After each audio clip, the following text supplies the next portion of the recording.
रामकृष्ण हरी सर्वांना. मी प्रत्येक आमोशाला काय करते ते बघू शकता तुम्ही.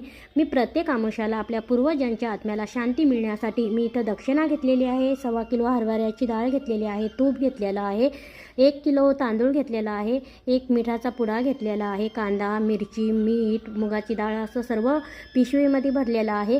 मग 3 ताटं घेतलेले आहेत. बाजूला मंदिर आहे, तिथं 2 भटजी आहेत आणि एक सफाई करणारे भाऊ आहेत, त्यांच्यासाठी 3 ताटं घेतलेले आहेत. कुठली पण आपण एक वस्तू दान करायची पूर्वजांच्या नावानं.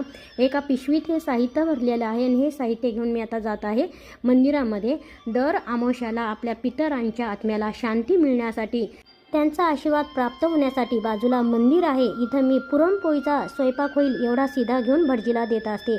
इथं सफाईवाले हे भाऊ आहेत, त्यांना एक ताट मी दिलेलं आहे. दर अमावस्याला कुठली पण एक छोटीशी वस्तू. इथं देवीला साडी घेतलेली आहे. इथं महाराजांनी पूर्वजांच्या नावाने पूजा केली, सीधा स्वीकार केला. पूर्ण व्हिडिओ पहा, खाली लिंक दिली.